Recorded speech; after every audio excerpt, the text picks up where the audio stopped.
Okay, so let's start. Yesterday we were discussing about the carboxylic acid and its acidic nature. तो कल हम बात कर रहे थे कार्बोक्सिलिक एसिड के एसिडिक नेचर के बारे में, है ना। तो थोड़ा सा और आगे बढ़ेंगे इसमें. So let's discuss about acidic nature of carboxylic acid. Okay, so we are discussing about the acidic nature of carboxylic acid, and we know that why carboxylic acid give acidic nature. We have already discussed in previous class that. एक बार मैं हल्का सा repeat कर देता हूँ. Suppose we have this carboxylic acid, and in this carboxylic acid we know that when there is a resonance, जब इसमें resonance होता है, तो because of resonance this oxygen gain positive charge.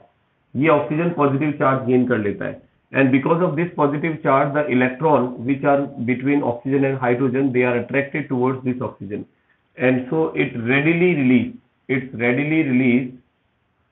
Hydrogen in H plus form, and the ion which is formed is carboxylate ion.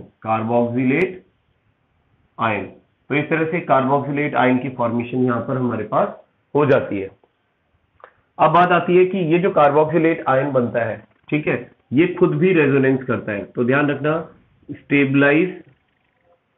Stabilise due to resonance. तो ये resonance करके अपने आप को स्टेबलाइज कर लेता है, और स्टेबलाइज करने की वजह से ही ये हाइड्रोजन वापस इसके साथ कनेक्ट नहीं हो पाता और ये H+ को रिलीज करने की टेंडेंसी रखता है. और that's why we say that it has acidic nature. इसमें नेचर जो होता है वो कैसा होता है, एसिडिक होता है. तो अब हम बात करेंगे कि एक्चुअली जो एसिडिक नेचर है, आपको ध्यान होगा आपने 11th स्टैंडर्ड में पढ़ा था कि acidic nature of any acid can also be explain in term of Ka and pKa. उसको Ka और pKa की टर्म्स में भी अपन एक्सप्लेन कर सकते हैं, जिसको हम कहते हैं डिसोसिएशन कांस्टेंट ऑफ एसिड. ठीक है, तो एक बार हम थोड़ा सा यहाँ बात कर लेते हैं डिसोसिएशन कांस्टेंट ऑफ एसिड की टर्म्स में. ठीक है, तो जैसे डिसोसिएशन कांस्टेंट ऑफ एसिड, ठीक है, जिसको आप किससे डिनोट करते हैं, Ka से. अब ये क्या चीज होती है जरा समझते हैं. सपोज हमारे पास कोई कार्बोक्सिलिक एसिड है, जैसे मैं एसिटिक एसिड ले लेता हूं CH3COOH, और आप इस कार्बोक्सिलिक एसिड को वाटर में डिसॉल्व करते हैं, और जैसे ही आप इसको वाटर में डिसॉल्व करेंगे तो ये क्या करेगा, वाटर को H+ रिलीज करेगा. इस तरह से ये H+ रिलीज करेगा, और हमें पता है वाटर के पास में लोन पेयर्स होते हैं ऑक्सीजन के पास. तो ये वाटर के जो लोन पेयर है इसके H+ को गेन कर सकते हैं, और H+ को गेन करने के बाद, ठीक है, after gaining H+ ion they will form इस तरह से, देखो CH3COO नेगेटिव आयन और H3O+ आयन. तो इसको हम हाइड्रोनियम आयन बोलते हैं. ठीक है, अब इसके लिए अगर मैं इक्विलिब्रियम कांस्टेंट लिखता हूं, जो आपने 11th स्टैंडर्ड में पढ़ा था, इक्विलिब्रियम इक्विवेलेंट को आप कांस्टेंट को ऐसे लिखते हैं KEQ. ठीक है, दिस इज इक्विलिब्रियम कांस्टेंट. और इक्विलिब्रियम कांस्टेंट किसके इक्वल होता है, concentration of product divided by concentration of reactant. तो कंसंट्रेशन ऑफ प्रोडक्ट की अगर बात करता हूं तो प्रोडक्ट की फॉर्म में आपके पास एसीटेट आयन की कंसंट्रेशन है और H3O+ आयन की कंसंट्रेशन है. ठीक है, और divided by it can be return as CH3COOH acetic acid and H2O. ठीक है, इस तरह से लिखा जा सकता है इसको. अब मेरी बात को बहुत ध्यान से समझना, यहाँ पर जो वाटर है इसकी कंसंट्रेशन एक्चुअली यहाँ पर बहुत ज्यादा होती है. तो अगर मैं इस वाटर को बाहर लेता हूँ, KEQ, और वाटर की कंसंट्रेशन को मैं बाहर ले रहा हूं, तो हमारे पास बचेगा यहाँ पर एसीटेट आयन और H3O+ आयन और डिवाइडेड बाय एसिटिक एसिड. ठीक है, अब मैं इसके लिए एक नया कांस्टेंट बना रहा हूं. इक्विलिब्रियम कांस्टेंट के साथ अगर वाटर को अपन कंबाइन करके लिख रहे हैं तो इसके लिए एक नया कांस्टेंट बना रहे हैं, और इसको हम कह रहे हैं Ka. ठीक है, Ka is used for KEQ H2O. तो अब ये किसके इक्वल हो गया, ये आपके पास इक्वल हो गया एसीटेट आयन की कंसंट्रेशन और H3O+ आयन की कंसंट्रेशन, और डिवाइडेड बाय आपके पास एसिटिक एसिड है. ठीक है, अब एक चीज समझे बेटा कि यहां पर अगर मैं कहूं कि Ka में और H3O+ आयन में क्या रिलेशन है, तो आप ये देख सकते हो कि Ka जो है it is directly proportional to H3O+ ion. भाई इसके तो डायरेक्टली प्रोपोर्शनल है। अगर मैं H3O plus ion, hydronium ion की कंसेंट्रेशन को इंक्रीज करता हूं तो क्या होगा, Ka की भी कंसेंट्रेशन, Ka की वैल्यू इंक्रीज होगी। ठीक है, और एक्चुअली में H3O प्लस है क्या, H3O प्लस है क्या कि जो H प्लस आयन वाटर के अंदर अवेलेबल है, okay, they are associated with water molecule. तो यहाँ एक्चुअली में ये जो है H प्लस की कंसेंट्रेशन को ही एक्सप्रेस करता है। तो यहां पर अपन इसे यूं भी तो लिख सकते हैं, K is directly proportional to H plus ion concentration. ठीक है, तो अब H प्लस आयन कंसेंट्रेशन अगर ज्यादा होगी तो K की वैल्यू भी ज्यादा होगी। अब एसिडिक नेचर को अपन कैसे फाइंड करते हैं, हम ये कहते हैं किसी भी सॉल्यूशन में H प्लस आयन की कंसेंट्रेशन जितनी ज्यादा होगी, ठीक है, तो हम कहेंगे उसका एसिडिक नेचर उतना ही ज्यादा होगा। ठीक है, वो उतना ज्यादा एसिडिक होगा। तो इसका मतलब Ka एसिडिक नेचर को शो कर रहा है। तो इसके लिए अलग से हम अगर नाम बोलें तो इसको हम क्या बोल सकते हैं, जो हमने कहा, इट इज डिसोसिएशन कांस्टेंट। ठीक है, कांस्टेंट फॉर एसिड, ये एसिड के लिए डिसोसिएशन कांस्टेंट है जो H प्लस आयन की कंसेंट्रेशन पर डिपेंड करता है। ठीक है, एक चीज और समझे कि अगर हम Ka की वैल्यू को इंक्रीज करते हैं, ठीक है, अगर हम Ka की वैल्यू को थोड़ा ऊपर कर दें इसको, अगर मैं Ka की वैल्यू को इंक्रीज करता हूं तो डेफिनेटली हमारे पास जो एसिडिक नेचर है, एसिडिक कैरेक्टर है, कह सकते हैं कैरेक्टर जो है, इट विल आल्सो इंक्रीज। तो एसिडिक कैरेक्टर जो है वो सॉल्यूशन का इंक्रीज होता चला जाएगा। दूसरी एक और बात कि Ka को आप pKa की टर्म्स में भी एक्सप्लेन करते हैं, तो ध्यान रखें pKa equals to minus log Ka। एक ये रिलेशन और ध्यान रखें आप, जो आप pH के लिए देखते हैं बिल्कुल वैसे ये रिलेशन है। जैसे pH के लिए आप यूं देखते हैं ना कि भी pH इक्वल्स टू क्या होता है, minus log H plus ion concentration. तो आप यूं ही तो लिखते हैं, आई थिंक दिख रहा होगा कि pH अगर आपको लिखना हो तो minus log H plus ion concentration, you लिखते हैं कि नहीं लिखते बेटा। तो सिमिलरली अगर मुझे Ka के लिए चाहिए माइनस लॉग Ka, तो उसको क्या लिख सकते हैं, pKa लिख सकते हैं हम लोग।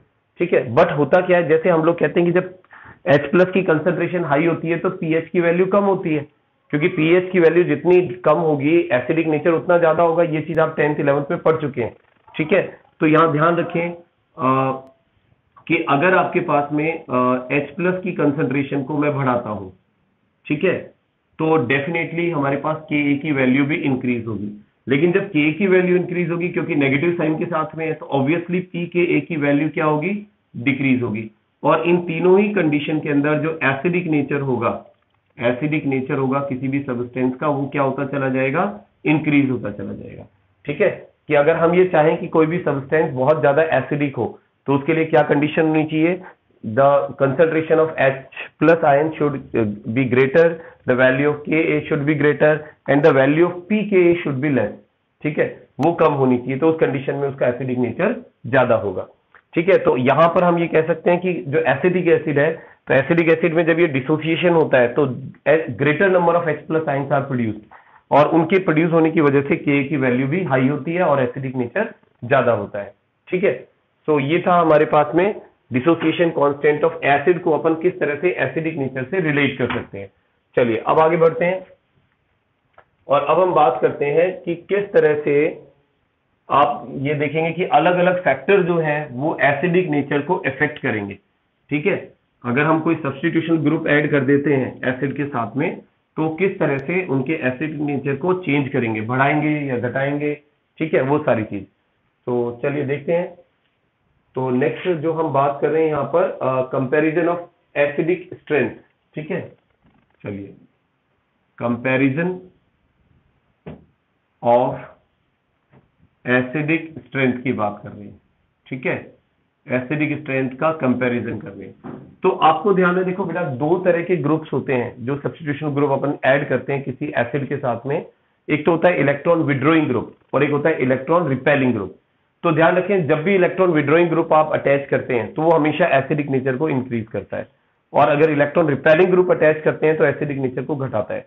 तो जैसे मान लीजिए आपके पास में ये कार्बोक्सिलेट आयन है। ठीक है, रेजोनेंस जब इसमें होता है तो हम ये जानते हैं यहाँ पार्शियल डबल बॉन्ड कैरेक्टर, यहाँ पार्शियल डबल बॉन्ड कैरेक्टर होते हैं इसमें। ठीक है, यहाँ पार्शियल नेगेटिव चार्ज, यहाँ पार्शियल नेगेटिव चार्ज होता है।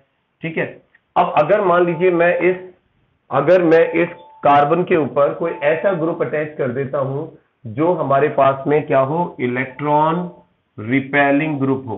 ठीक है, इलेक्ट्रॉन रिपेलिंग ग्रुप हो, या लिख देता हूं इलेक्ट्रॉन रिपेलिंग ग्रुप। ठीक है, तो ये जो इलेक्ट्रॉन रिपेलिंग ग्रुप है ना बेटा, वो ध्यान रखना क्या करेगा, एसिडिक नेचर को डिक्रीज कर देगा। रिपेलिंग हमेशा डिक्रीज करता है। और वहीं अगर मैं कोई ऐसा ग्रुप अटैच कर दूं जो इलेक्ट्रॉन विड्रॉइंग ग्रुप हो, ठीक है, इसको आपने कार्बोक्सिलिक ग्रुप से अटैच कर दिया है, कार्बोक्सिलेट आयन से, तो यह कार्बोक्सिलेट आयन की फॉर्म में ले रहे हैं अपन, partial double bond, partial negative charge, और ये वाला ग्रुप जो है ये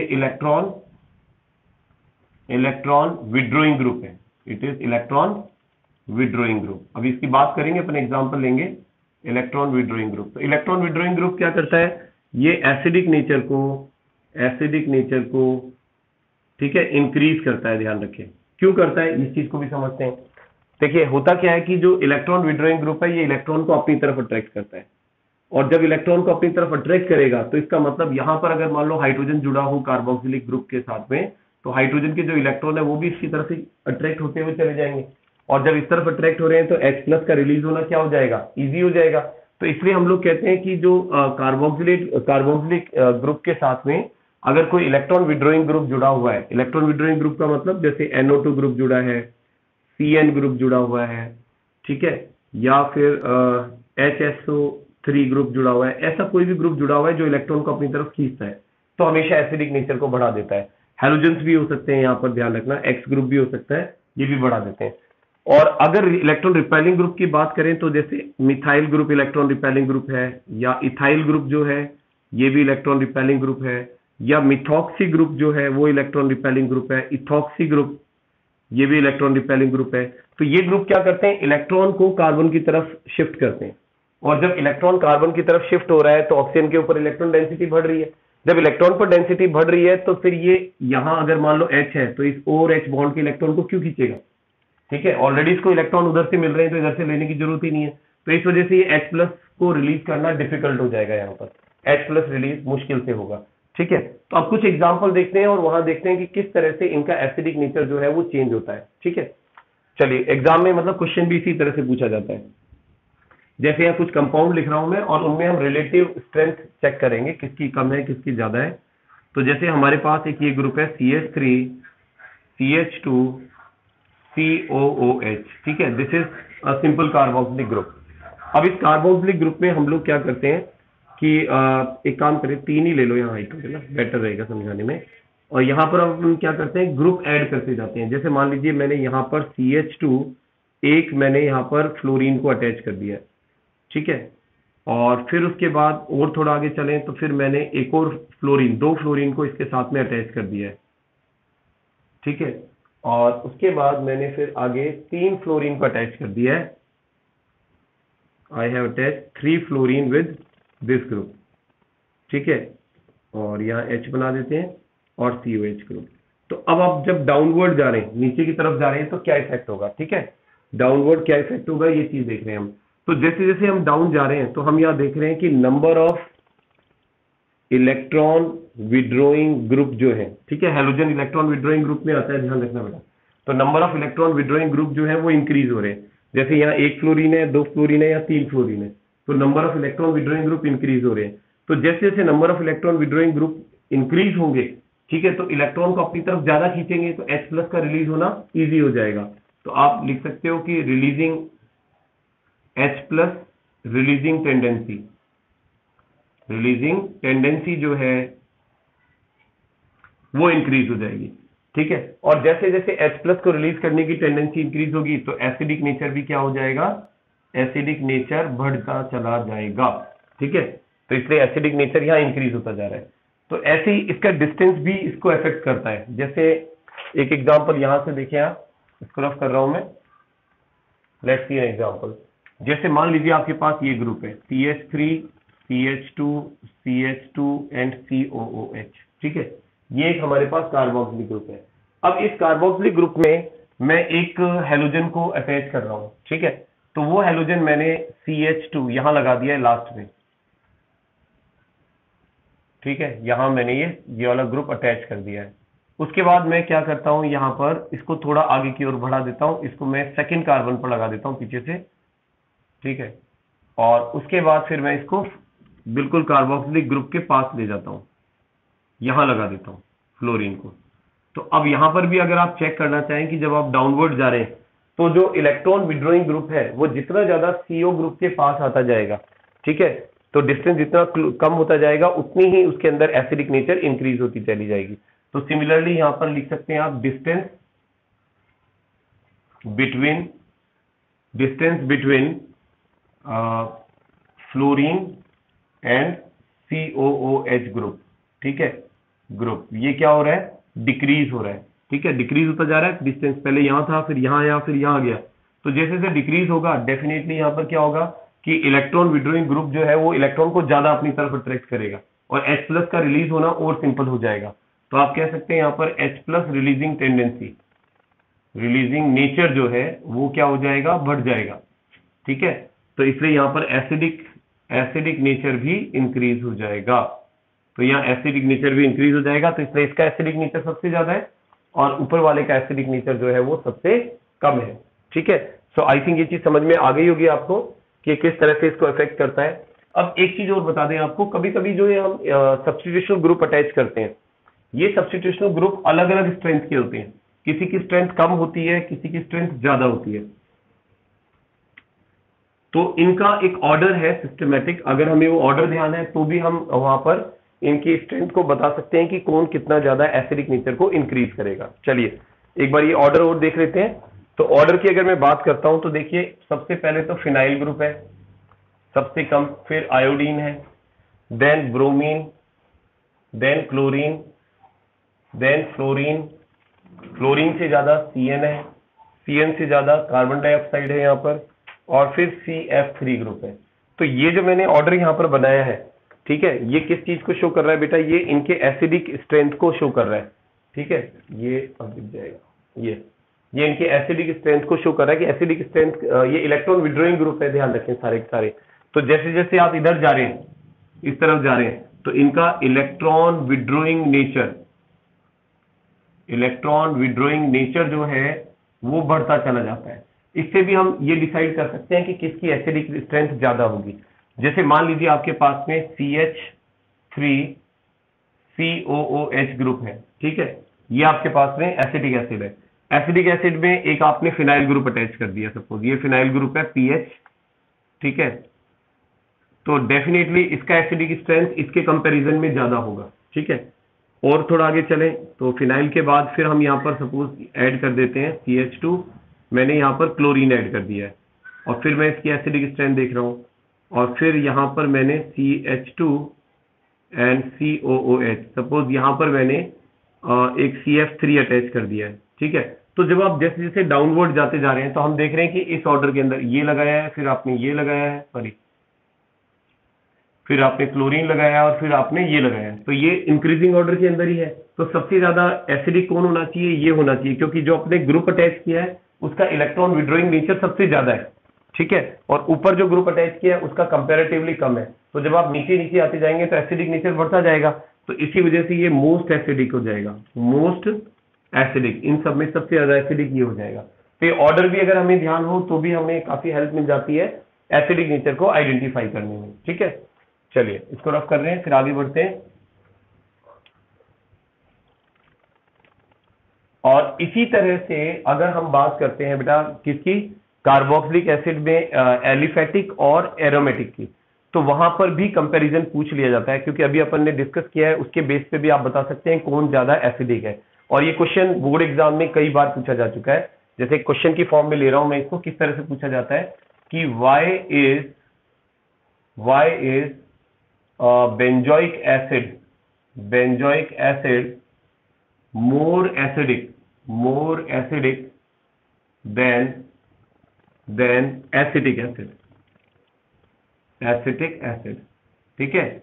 जो बेंजोइक एसिड जो है वो एसिडिक एसिड के कंपैरिजन में ज्यादा एसिडिक होता है, क्यों, ठीक है। अगर ये हमें बताना है तो हम कैसे बताएंगे, तो देखिए यहां पर आपके पास में कंपाउंड है that is acetic acid CH3COOH, और दूसरा कंपाउंड है आपके पास दिस इज बेंजोइक एसिड। ठीक है, तो अब आप जो COOH से जुड़े हुए ग्रुप्स है ना, उनके बेस पे आइडेंटिफाई कर सकते हैं कौन ज्यादा एसिडिक है। तो आप देखिए ये वाला जो ग्रुप अटैच है यहाँ पर, दिस ग्रुप, ठीक है, ये आपके पास एक इलेक्ट्रॉन रिपेलिंग ग्रुप है। This is electron repelling group. और इलेक्ट्रॉन रिपेलिंग ग्रुप जैसा कि हम डिस्कस कर चुके हैं कि हमेशा H+ के रिलीज होने को डिफिकल्ट बनाते हैं। ठीक है, तो ये जो है ना, ध्यान रखें, इलेक्ट्रॉन रिपेलिंग ग्रुप जो है, रिपेलिंग ग्रुप, ठीक है, makes it difficult to release H+ ion. ठीक है, H+ को रिलीज करना मुश्किल बना देता है। दैट्स वाई जो एसिडिक नेचर है उसको ये क्या कर देते हैं, डिक्रीज कर देते हैं।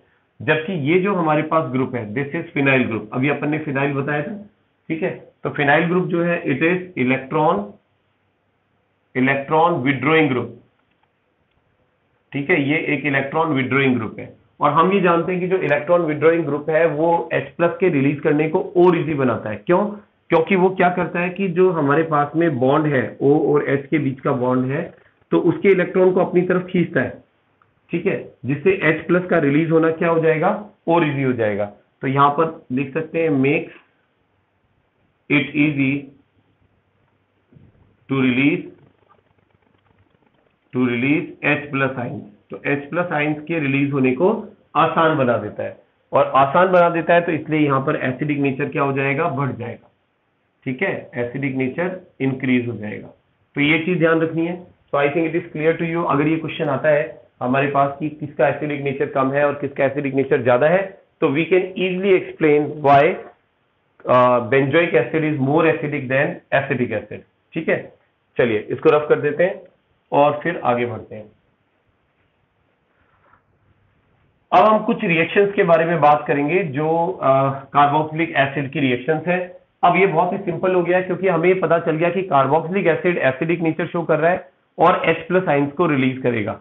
ठीक है, तो अगर हम इसकी बेस से रिएक्शन कराते हैं तो आसानी से वाटर और सॉल्ट की फॉर्मेशन होगी। तो चलिए कुछ रिएक्शंस देखते हैं जहां पर ये एसिडिक नेचर शो कर रहा है। So let's see, the first reaction is reaction with metal. First हम देख रहे हैं रिएक्शन विद मेटल के साथ रिएक्शन। अब मेटल में भी हम किसके साथ रिएक्शन कराएं, देखिए जिंक के साथ करा सकते हैं इसकी रिएक्शन। सपोज मान लीजिए आपके पास जिंक मेटल है और कार्बोक्सिलिक एसिड से रिएक्शन करा है। सपोज यू हैव CH3COOH, ये आपके पास एसिटिक एसिड है और आप इसको रिएक्ट करा रहे हैं जिंक से। ठीक है, तो वी नो दैट जिंक जो होता है ना बेटा, ध्यान रखना, वो डाइवेलेंट होता है। जिंक Zn2+ की फॉर्म में एग्जिस्ट करता है। ठीक है, तो यहां पर 2+ है, दैट मीन्स ये 2 बॉन्ड बना सकता है, 2 सिंगल बॉन्ड बना सकता है। तो यहां पर अगर हम 2 मॉलिक्यूल्स ऑफ एसिटिक एसिड लेते हैं और ये 2 मॉलिक्यूल मिलकर के हाइड्रोजन रिलीज कर देते हैं। ठीक है, तो ये एसीटेट ग्रुप जिंक के साथ कैसे कंबाइन होगा, like this, CH3COO whole twice Zn, और साथ में H2 गैस रिलीज हो जाएगी। तो ये आपके पास क्या बन गया, दैट इज जिंक एसीटेट। ठीक है, तो ये आपके पास जिंक एसीटेट की फॉर्मेशन हो गई है। और यहां पर इसका नेचर कैसा शो हो रहा है बेटा, हमें इसका नेचर शो हो रहा है एसिडिक। ठीक है, एसिडिक नेचर क्यों शो हो रहा है, क्योंकि ये क्या रिलीज कर रहा है, हाइड्रोजन रिलीज कर रहा है। अब क्योंकि ये एसिडिक नेचर शो करता है, तो अगर मैं इसकी रिएक्शन बेस से कराऊंगा तो डेफिनेटली ये क्या बनाएगा, सॉल्ट बनाएगा। जैसे अगर इसकी NaOH से रिएक्शन कराई जाए, तो लेट्स सी, देखते हैं क्या होगा। तो हम देख रहे हैं रिएक्शन विद NaOH। ठीक है, NaOH यानी बेस के साथ आप इसकी रिएक्शन करा रहे हैं।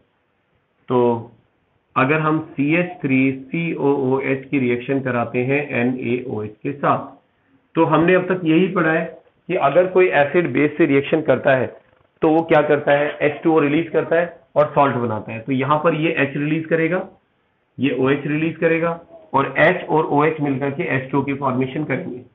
तो यहां पर H2O हमने रिलीज कर दिया और बाकी क्या बचता है हमारे पास, देखिए sodium acetate, CH3COONA, sodium acetate. और ध्यान रखिए सोडियम एसीटेट जो है ना बेटा, एसीटेट, ये हमारे पास एक सॉल्ट है। तो इसका मतलब हमारे पास सॉल्ट की फॉर्मेशन हो गई है। ठीक है, इसी तरह से कुछ माइल्ड बेस भी होते हैं। ये तो हमारे पास स्ट्रॉन्ग बेस हो गया, तो क्या ये माइल्ड बेस से भी रिएक्शन करेगा? माइल्ड बेस से मतलब जैसे सोडियम बाइकार्बोनेट, ठीक है, जो हम लोग देखते हैं इसमें इनो वगैरह में होता है माइल्ड बेस, तो वो बेसिक नेचर का होता है। तो अगर उसकी रिएक्शन हम एसिटिक एसिड से कराएं, कार्बोक्सिलिक एसिड से कराएं, तो वो रिएक्शन करेगा या नहीं करेगा, चलिए देखते हैं। तो number 3, reaction with sodium bicarbonate. ठीक है, सोडियम बाइकार्बोनेट के साथ रिएक्शन करा रहे हैं। तो यहां पर हमारे पास है एसिटिक एसिड और इसकी रिएक्शन हम करा रहे हैं सोडियम हाइड्रोजन कार्बोनेट के साथ।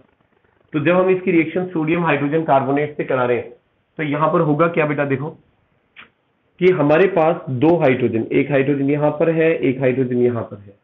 ये दो हाइड्रोजन इस कार्बोनेट से एक ऑक्सीजन लेंगे और मिलकर के क्या बनाएंगे, H2O। उसके बाद ये CO3 था, एक ऑक्सीजन वाटर की फॉर्म में रिलीज हो गया है, तो CO2 बच गया, तो ये CO2 भी मैं यहां लिख देता हूं।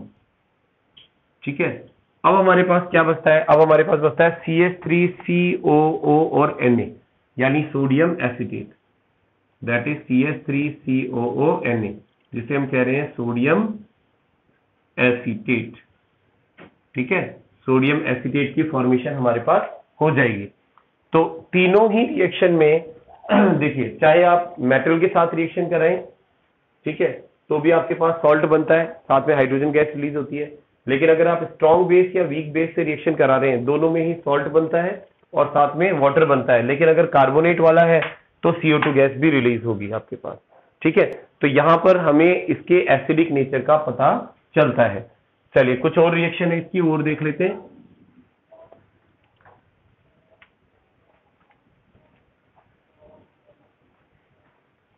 Okay, some more reactions are such as reaction with ammonia। तो नेक्स्ट रिएक्शन देख लेते हैं अपन, अमोनिया के साथ कैसे रिएक्शन करेगा। Number 4, reaction with ammonia. अब अगर मैं यहां पर ले लेता हूं कार्बोक्सिलिक एसिड और उसकी रिएक्शन में करा देता हूं अमोनिया से। अमोनिया हमारे पास होता है NH3। तो बेटा आप में से कोई ये बता सकता है कि अमोनिया का नेचर एसिडिक होता है कि बेसिक होता है? Can anybody give me the answer? Is it acidic or basic? Ammonia. Anybody?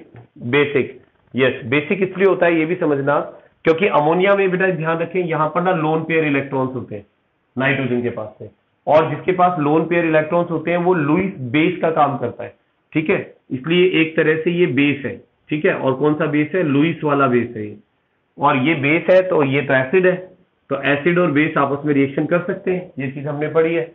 ठीक है, लेकिन इनकी रिएक्शन जो है ना वो थोड़ी सी अलग तरह से होगी, क्योंकि यहां पर ये लुईस बेस जो होते हैं वो होते हैं जिनमें H+ को गेन करने की टेंडेंसी होती है। मतलब ये क्या कर सकता है कि H+ आयन को अपने साथ कनेक्ट कर सकता है, ब्रांचेड लोरी बेस भी कहते हैं अपन इसको। तो यहां अगर ये H+ रिलीज करता है तो ये H+ यहां आकर के इसके ऊपर जुड़ जाएगा लोन पेयर के साथ में। ठीक है, तो NH3 किस में बदल जाएगा? NH4 में, और NH4 पॉजिटिव में बदलेगा, और ये CH3CO नेगेटिव है। तो दोनों अगर साथ में जुड़े रहते हैं तो एक सॉल्ट बनाते हैं इस तरह से। ठीक है, इस तरह से एक सॉल्ट की फॉर्मेशन करते हैं, तो इसको हम क्या बोलेंगे? Ammonium acetate. अब इसका नाम हो जाएगा अमोनियम एसीटेट। ठीक है, अमोनियम एसीटेट बन गया। लेकिन अमोनियम एसीटेट ना एक स्टेबल कंपाउंड नहीं है, क्योंकि अगर आप इसको हीट करते हैं तो ये वाटर को रिलीज कर सकता है। तो अगर मैं इसको हीट करता हूं, ठीक है, गर्म करता हूं, तो ये इसका क्या हो जाएगा? डिहाइड्रेशन हो जाएगा। डिहाइड्रेशन का मतलब होता है वाटर का रिमूवल। और वाटर निकलेगा कैसे, ये चीज ध्यान रखनी है कि दो हाइड्रोजन यहां से और एक ऑक्सीजन यहां से आप रिमूव कर दो, और जब आप इसको रिमूव करेंगे तो आपके पास यहां बनेगा CH3CO NH2। ठीक है, और प्लस H2O। तो ये जो आपके पास कंपाउंड बना है, इस कंपाउंड को हम बोलते हैं एसिटामाइड। ठीक है, this compound is called acetamide, क्योंकि इसमें ये वाला ग्रुप प्रेजेंट है। ठीक है, ये जो ग्रुप होता है ना बेटा, इसको एमाइड ग्रुप कहा जाता है। तो पहले वो एसिटिक एसिड था, तो एसिड के साथ एमाइड ग्रुप जुड़ गया, इसलिए इसको हम लोग क्या बोल रहे हैं? It is called acetamide group. ठीक है, तो इस तरह से ये रिएक्शन इसके साथ दे सकता है। सो आई थिंक इसके एसिडिक नेचर वाली रिएक्शंस जो है, it is clear to you, आपको समझ में आ गया होगा कि किस तरह से ये एसिडिक नेचर शो करता है। इसके बाद कुछ रिएक्शंस और है इसकी जो हम देख सकते हैं यहाँ पर, इसको मैं रफ कर रहा हूं और फिर उन रिएक्शन को और देख लेते हैं। चलिए, तो इसके बाद नेक्स्ट हम बात कर रहे हैं reaction involving cleavage of COH bond. देखिए, reaction involving cleavage of COH bond, ठीक है, वो रिएक्शन जिसमें COH बॉन्ड का क्लीवेज होता है, COH बॉन्ड टूटता है, वो रिएक्शन देख रहे हैं। इससे पहले हमने जो रिएक्शन देखी थी वो कौन सी रिएक्शन देखी थी, जिसमें H रिलीज होता है, OH बॉन्ड का क्लीवेज होता है। अब हम देख रहे हैं CO बॉन्ड का क्लीवेज होता है। तो इसकी पहली रिएक्शन है formation of acetic acid and hydride. Yes, ये भी अच्छी रिएक्शन है। देखिए, formation of acetic anhydride, acetic anhydride की फॉर्मेशन। अब एसिटिक एनहाइड्राइड आपने बहुत बार देखा होगा, क्योंकि अब तक अपन ने शायद 3-4 बार एसिटिक एनहाइड्राइड को डिस्कस कर चुके हैं।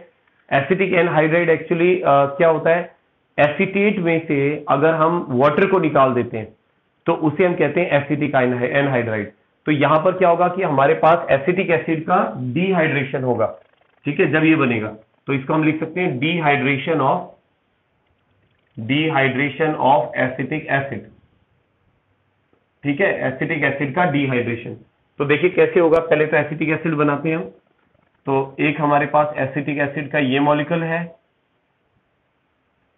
This is one molecule of acetic acid and this is another molecule of acetic acid, ये दूसरा मॉलिक्यूल है एसिटिक एसिड का।